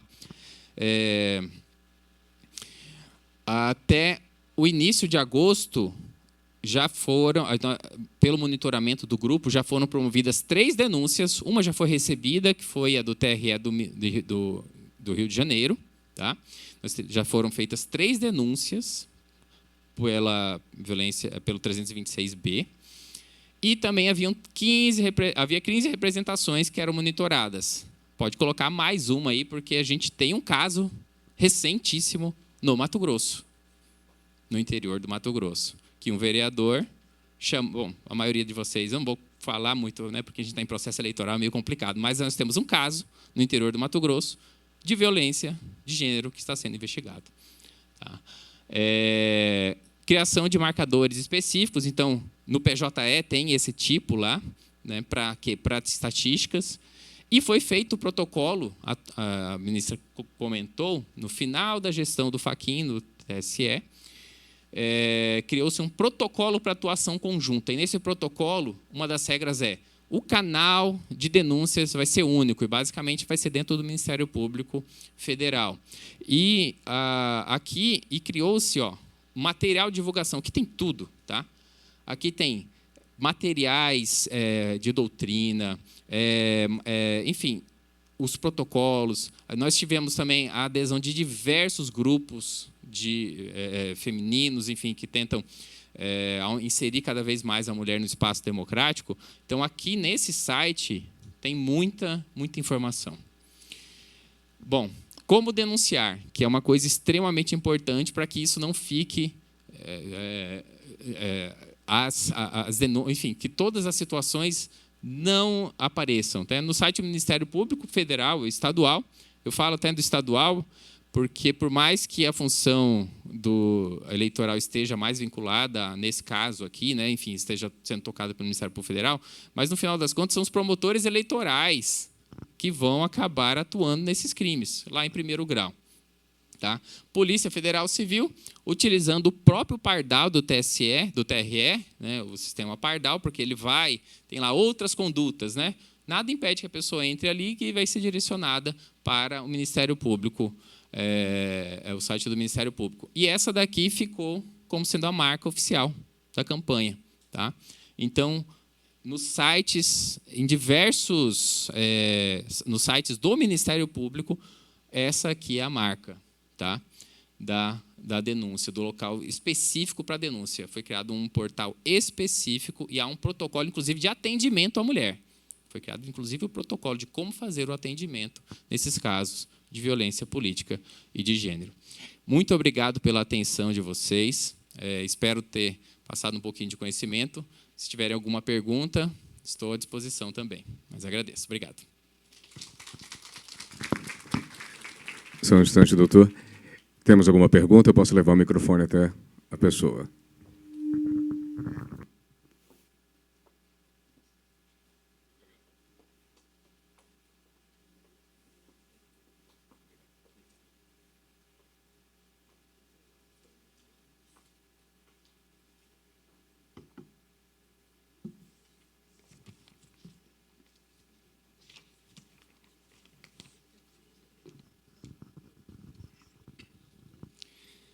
A terceira palestra desta tarde tem como tema a justiça eleitoral no combate à violência política contra a mulher. E, para tanto, convidamos a doutora Ana Cristina Silva Mendes, juíza de Direito e diretora da Escola Judiciária Eleitoral do TRE Mato Grosso.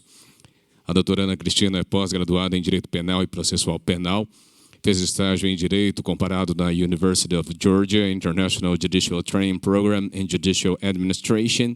É mestranda no programa de mestrado acadêmico em Direito, atualmente juíza titular 2 da 7ª Vara Criminal da Comarca de Cuiabá. Foi nomeada juíza membro substituta do Tribunal Pleno do Tribunal Regional Eleitoral e designada diretora da Escola Judiciária Eleitoral e designada juíza auxiliar da Propaganda Eleitoral. Com a palavra, a doutora Ana Cristina Silva Mendes.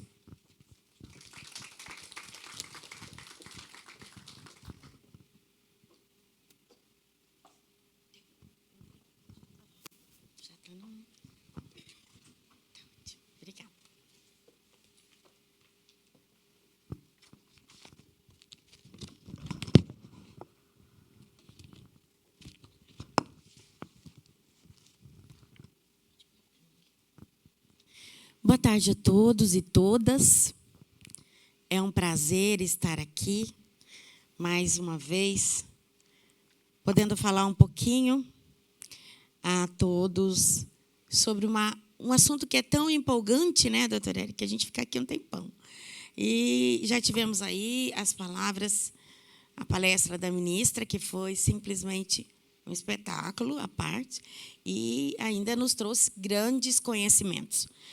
Para completar, o doutor Érica veio aqui e deu uns ensinamentos para nós sobre os atuais, as modificações da legislação, tanto no Código Penal quanto no Código Eleitoral, e que traz toda essas novas legislações que coíbem a violência.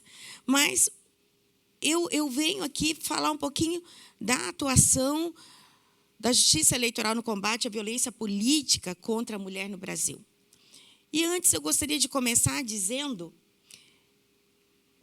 palavras de Jean Paul Sartre, centré, a violência, seja qual for a maneira como ela se manifesta, ela é sempre uma derrota. A gente brincava quando mais novo, né? Entre os amiguinhos, assim, apelou, perdeu. Então, é mais ou menos isso que ele disse em outras palavras. Apelou, perdeu. E a violência é uma apelação aí dos fracos. Porque os fortes não precisam se utilizar de violência para se fazer entender, né? E apela muito quando denigre a imagem de uma mulher, seja num ambiente parlamentar, seja num ambiente acadêmico, seja num ambiente de discussão partidária, convicções eleitorais, nos debates, os grandes debates. A violência contra a mulher, nessa questão apelativa, dando a ela ou nomes pejorativos, ou nomes de bichos, né? Ou ainda xingamentos, ou ainda sobre chineladas, como falou a nossa ministra. Enfim, ou mesmo, às vezes, colocando velhos chavões como lugar de mulher é esquentar a barriga no fogão, esfriar no tanque. Isso é tão fraquinho, tão sem argumento. Porque quem tem argumento não precisa falar isso, né? Bem, mas não precisa mesmo. Então, vamos lá a nossa fala de hoje. Esse passa. Não, esse mostra. Esse assim, isso. É direito fundamental viver uma vida política sem violência. Ser livre de todas as formas de discriminação no exercício dos seus direitos políticos, o doutor já dizia isso, né? Ser livre dos padrões estereotipados de comportamentos e de práticas políticas sociais e culturais baseadas em conceito de inferioridade. Aquele que eu dizia, apelou, perdeu, né? Você inferiorizar alguém, diminuir alguém para você sobrepor, já causa automaticamente na demonstração de fraqueza, de falta de argumento. É missão da Justiça Eleitoral garantir o exercício pleno dos direitos políticos ativos e passivos, conferindo ao cidadão o direito de votar e ser votado. E quando a gente fala conferir ao cidadão, seja ele de que sexo for, feminino e masculino. Mas o que aconteceu na nossa história política? O que aconteceu, doutora Glaucia? Aconteceu que isso foi assimilado para o sexo masculino. E por que essa diferenciação? Não sei. Porque até onde eu sei, o movimento é o mesmo, o trabalho é o mesmo, o esforço é o mesmo, ou muitas vezes até mais, do sexo feminino, então não há que se falar que isso deveria ser absorvido tão somente para o sexo masculino. Não, mas tomou-se essa fala conferindo ao cidadão o direito de votar e ser votado. Quando se fala em conferindo ao cidadão, não estamos aí mencionando qual o sexo do cidadão, e sim cidadão como todos, direitos, cidadãos de direitos. Garantir a presença da mulher no panorama eleitoral é uma missão da Justiça Eleitoral. O direito de expressar sua opinião, garantir a participação institucional feminina nas instâncias de poder, representação da sociedade. Isso foi bem colocado também pela ministra, a gente volta a reforçar. Eu tomei a rouca. Mas fica mais sensual a voz. Olha eu. Mulher, gente, é coisa de mulher. A gente vai falar assim, seja na política, seja onde estiver. É o nosso jeito de falar. E, em momento algum, a gente quer ser homem. Muito pelo contrário. É manter-se mulher rouca, com a voz forte. Os impactos da violência política contra a mulher. O que isso traz na política? Quais os danos que essa violência política contra a mulher, durante muitos anos, vem trazendo dentro do nosso panorama político? A redução do número de mulheres candidatas, o impedimento de campanhas em determinadas áreas, limitação à visibilidade e ao funcionamento de mulheres em campanhas de partidos políticos, a redução do número de mulheres eleitas, a renúncia forçada de mulheres eleitas, menos mulheres optam por uma carreira política e mais mulheres abandonam a carreira política muito mais cedo. Menor número de mulheres cadastradas. Espera aí. Ai. Eu fiz tudo errado. Aí. É aqui que eu queria apertar. Menor número de mulheres cadastradas para votar em comparação aos homens. Menos mulheres do que homens comparecem às urnas. Né? Há uma... Em que pese sejamos uma maioria de eleitores, um número de mulheres maiores acabam participando do pleito eleitoral, seja numa candidatura, doutor, ou seja mesmo para votar.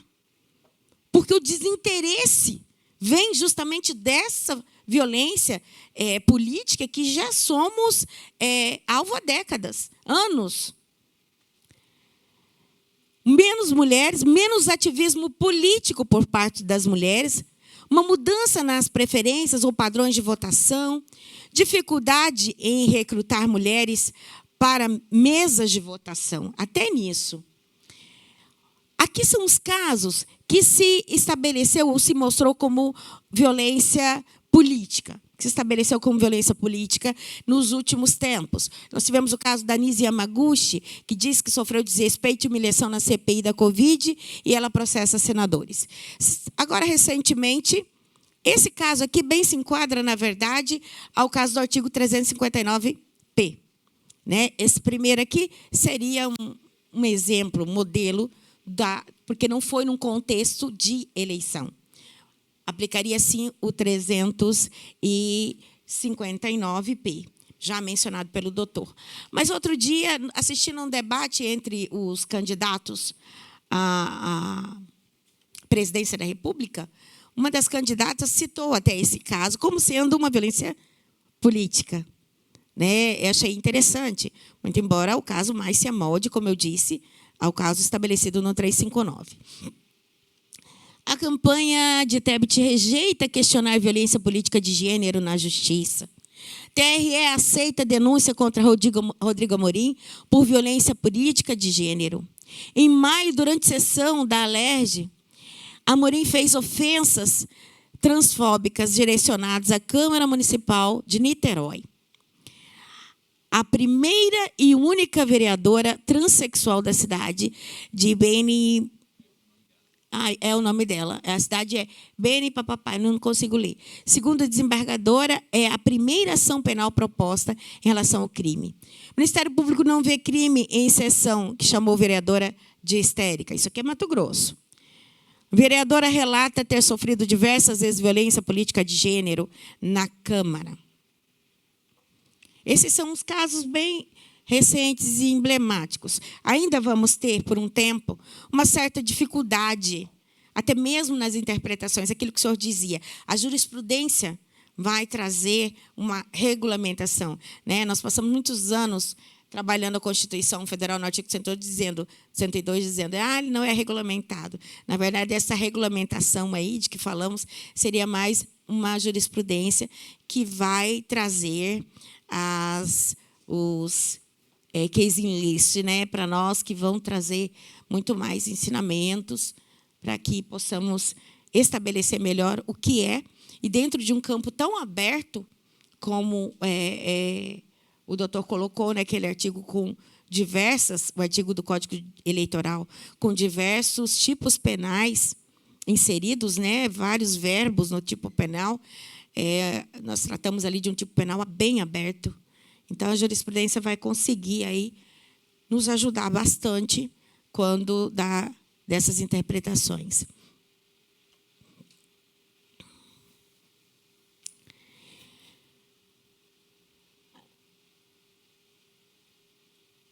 Peraí, como que eu volto? Meu Deus, como que eu vou para frente, moço? Aqui tá... É uma questão de quem opera, eu sei. Não precisa falar. Não ofenda, não. Nós já estamos aqui dentro do eleitoral. Não ofende. Pronto. Vai falar a questão de caupera, eu sei. Pronto, agora sim. Aí. Instrumentos de combate que nós temos. Vamos falar em combater a violência política de gênero.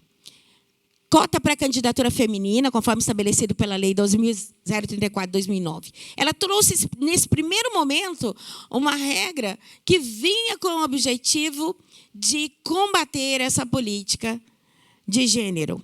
Agora, essa violência na política de gênero. E eu te digo, resolveu? Não. Infelizmente, não resolveu à época. Porque aí nós tivemos aqueles casos de mulheres que incorporavam nessa cota, entravam nessa cota, não tinham nenhum incentivo à candidatura, não tinham nenhum incentivo financeiro do fundo partidário, não havia nenhum incentivo para que elas realmente desenvolvessem uma campanha política digna de ser de uma disputa. E acabavam sendo chamadas de laranjas nos partidos para atingir a cota necessária. A resolução 23575/2018, do TSE, objetivando o cumprimento das leis de cota de gênero no intuito de afastar qualquer artifício para bular a regra, candidatura de laranja. Ela veio para essa finalidade. Depois veio a destinação da fração de recursos políticos para a campanha eleitoral às candidaturas femininas. A destinação de fração de tempo em propaganda eleitoral gratuita às mulheres. Não obstante, apesar do aumento do número de candidatas femininas nos cargos de eleição proporcional, o número de eleitas ainda não acompanhou o crescimento, pois verificou-se que os partidos lançavam candidaturas femininas apenas para cumprir a cota, sem ao menos investir nessas campanhas, nem no tempo delas e nem na forma. Meu Deus do céu! Pronto. Então, a violência política contra as mulheres é um problema que ainda não tem visibilidade suficiente. Sendo necessária, nós vimos aí o que pode causar essa violência, como vem se buscando combater, e hoje, em face dessa visibilidade que ainda é pequena, ainda nos resta trabalhar, só nos resta trabalhar com campanhas de prevenção, campanhas de visibilidade, campanhas de conscientização que possam incentivar, inclusive, a denúncia. E, nesse aspecto, nós tivemos, então, a questão das resoluções que vieram, né? O TR Mato Grosso hoje tem uma comissão de equidade de gênero. Alguns TREs, nós verificamos, eles têm a ouvidoria da mulher. Nessas ouvidorias, então, onde são feitas, assim como o TSE, são feitas as reclamações, as divulgações desses casos pertinentes. E, dentro desse aspecto, é que o TSE vem adotando medidas, juntamente com o CNJ, adotando medidas para coibir essa violência de gênero. Aí eu abro um parêntese quando a gente fala não só dentro do contexto de política, nem tampouco de disputa eleitoral, mas nós temos a Resolução 255, de 2018, do CNJ, que trata da política nacional de participação institucional da mulher no Poder Judiciário. E aí nós falamos, eu integro no Tribunal de Justiça de Mato Grosso, o Comitê de Gênero, e nós trabalhamos no Tribunal de Justiça com essa análise da distribuição justamente dos cargos de direção, de chefia, né? Fazendo essa avaliação se há uma divisão equânime aí entre homens e mulheres dentro do Poder Judiciário. Temos algumas surpresas boas, sim, mas ainda temos alguns campos ainda mitigados de participação feminina, como, por exemplo, na questão dos juízes auxiliares, que ainda temos poucas mulheres que atuam ou atuaram como juízes auxiliares na corregedoria, presidência, etc. Aqui dentro do TRE nós temos também ainda algumas... Eu sou a primeira mulher diretora da EGE, por exemplo. Nós não tivemos ainda, me corrija se eu estiver errada, mulheres titulares do Tribunal Pleno do TRE. Nós tivemos mulheres juízas substitutas. Eu mesma já estou na segunda vez. Mas titulares. Juízas, membros titulares. Não tivemos. Temos as desembargadoras, que estão sempre na corregedoria ou na presidência, mas juízas titulares não tivemos. Certo? Tivemos juízas membros substitutos. O desembargador Carlos não está aqui para me ouvir, contem para ele. Ele vai ficar bravo comigo. Mas são detalhes que você vai percebendo. Como, por exemplo, na EGE. A EGE tem 15, 16 anos, Janes. Mais de 15 anos tem a EGE. Eu sou a primeira diretora mulher da EGE. Palmas para mim. Palmas para o desembargador Carlos, ele me colocou. Vamos lá. Então, é uma coisa que você só percebe quando você vai fazendo realmente as buscas, as verificações necessárias. A atuação da Justiça Eleitoral no combate à violência política contra a mulher. A promoção de ampla divulgação de novo tipo penal de violência política contra a mulher, do 326B da Lei Eleitoral, do Código Eleitoral. A priorização e definição de rotinas de investigação e processamento dos crimes previstos na Lei 14.192/2021. Protocolo de intenções do TSE com a PGE, que o doutor até mencionou. Mas os que conhecem a diretoria aqui do TRE, dá uma consultadinha. Teve mulher titular? Juíza membro titular? Sim ou não? Só uma juíza federal? Doutora Clara, que foi ela era membro substituta ou titular? Da magistratura estadual não tem? Então eu vou me corrigir. Já tiveram 2 da federal e não tiveram nenhuma da estadual. Fica aqui o meu protesto. Registro em ata. Compromisso assumido no sentido da adoção de todas as medidas necessárias à concretização dos comandos constantes da Lei 14.192. Criação e divulgação de um canal específico de denúncias em caso de violência política. No caso aqui tem a Comissão de Gênero. E em alguns TREs, como eu disse, e no TSE, nós temos as ouvidorias. Ouvidoria da mulher. E estímulo e incremento na participação política feminina no Brasil. O protocolo para atuação conjunta no enfrentamento da violência política de gênero, ele é para garantir os direitos, missão dele, garantir os direitos de participação política da mulher, na forma estabelecida no artigo 2º da Lei 14.192, as autoridades competentes do sistema de justiça eleitoral priorizarão o imediato exercício do direito violado, conferindo especial importância às declarações da vítima e aos elementos indiciários. Qualquer pessoa que tiver conhecimento da existência de crime de violência política contra a mulher deverá, verbalmente ou por escrito, comunicar ao Ministério Público Eleitoral, ao juiz eleitoral e ou à autoridade policial a sua ocorrência. Se o fato não constituir crime sujeito à competência da Justiça Eleitoral, deverá ser imediatamente determinada a remessa dos autos ao juízo competente, de forma a evitar o transcurso de lapso temporal que possa dificultar a coleta de provas do evento ilícito, noticiado ou ser causa de prescrição da pretensão punitiva estatal. Recebida a notícia crime, o juiz eleitoral imediatamente encaminhará ao Ministério Público Eleitoral para as providências apuratórias cabíveis na forma do artigo 356, parágrafo 1º do Código Eleitoral.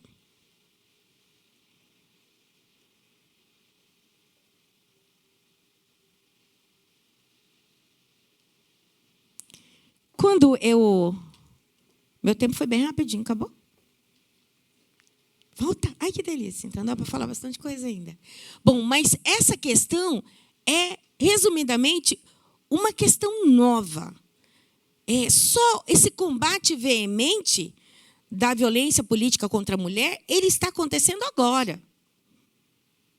Outrora não se tinha isso. Desde quando foi estabelecida a cota, mencionada pela lei anterior de 2009, o que se buscou foi que eles deveriam cumprir aquela cota. Não importava como, né, doutora? Não importava como, deveria ser cumprida aquela cota. Contudo, aí o que nós acabamos por observar, Ana Emília? Que, na verdade, esse cumprimento era forjado através do que nós chamávamos, então, de laranjas, de mulheres que vinham com a finalidade específica de cumprir aquela cota estabelecida. E, então, o partido ficar tudo bem com o eleitoral. Mas essa não era a finalidade da lei. A finalidade da lei era realmente inserir a mulher dentro de um contexto político. Era inserir a mulher dentro desse combate,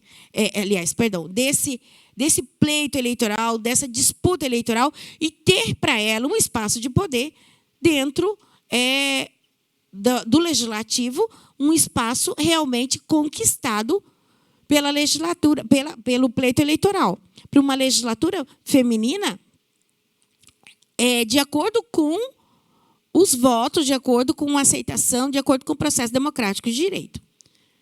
O que aconteceu agora, com toda a modificação da lei em 2021? Todos esses elementos de combate foram trazidos através do que nós dissemos, através da modificação do Código de Processo Penal, do Código Penal brasileiro, inserindo a capitulação do artigo 359-P, no que pertine à violência política, mas não estabelecida na questão do pleito eleitoral, e ainda a modificação do Código Penal, do Código Eleitoral, com tudo aquilo que ele diz que deve ser coibido. E o que é, conforme o próprio artigo diz, o que seria essa violência, esses atos de violência, conforme estabelecido no artigo 3º, que diz assim: considera-se violência política contra a mulher toda ação, conduta ou omissão com finalidade de impedir, obstaculizar ou restringir os direitos políticos da mulher.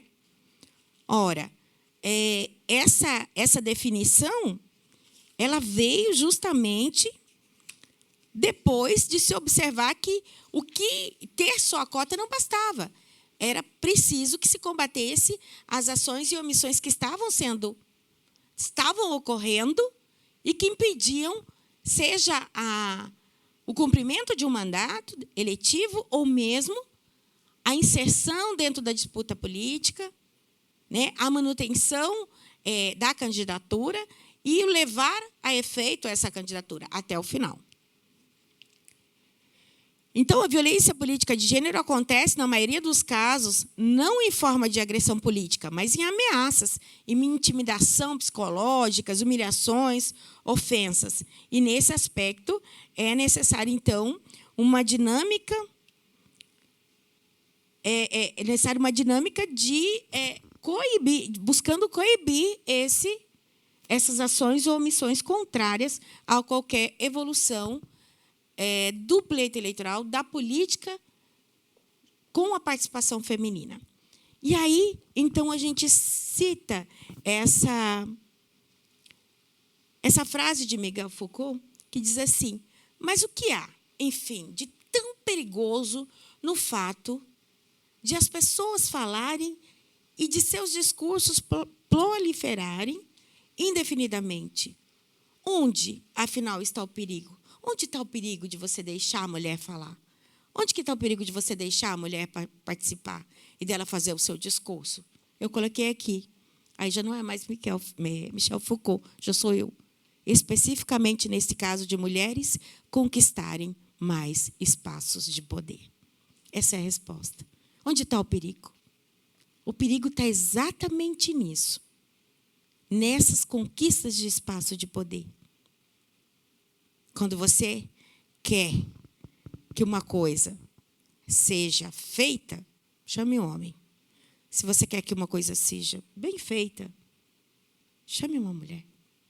Muito obrigada.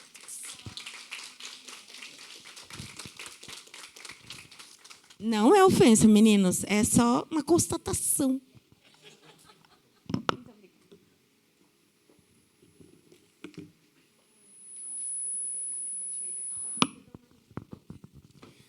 Senhoras e senhores, para as considerações finais deste seminário Violência Política contra a Mulher, convidamos a doutora Gláucia Amaral, presidente da Comissão da Mulher, advogada da OAB e coordenadora deste evento.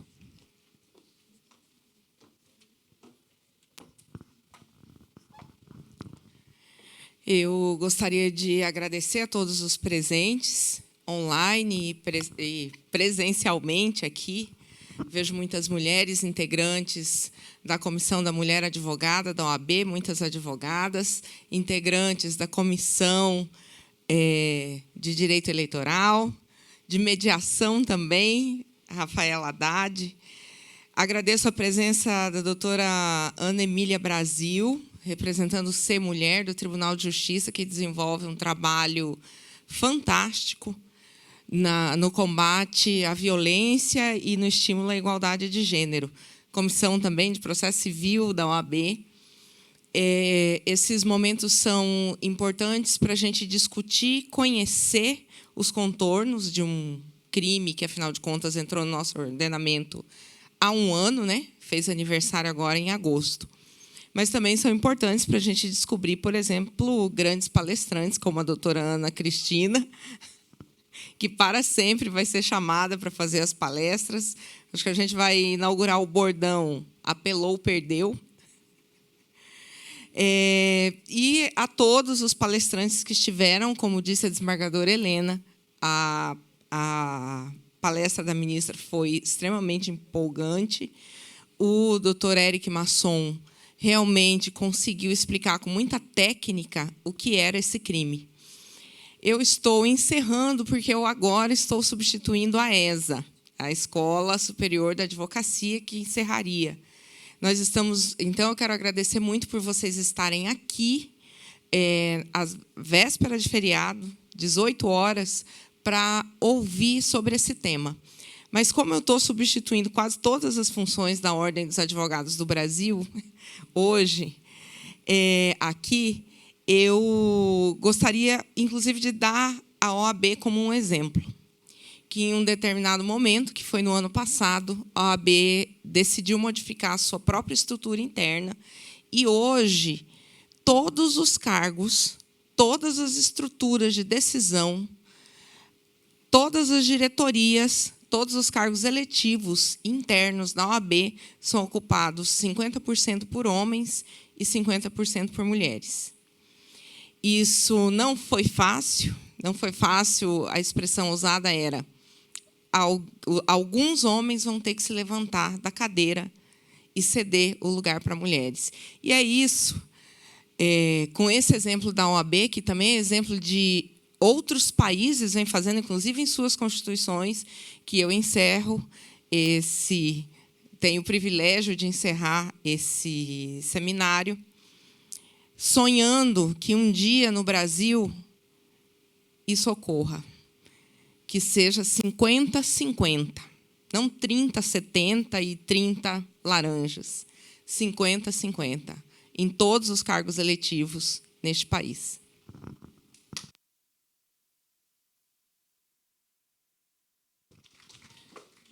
Senhoras e senhores, muito boa noite. Nós convidamos a todos para um coffee break que está sendo servido no saguão do plenário. Uma boa noite, uma ótima semana, um bom feriado a todos e todas.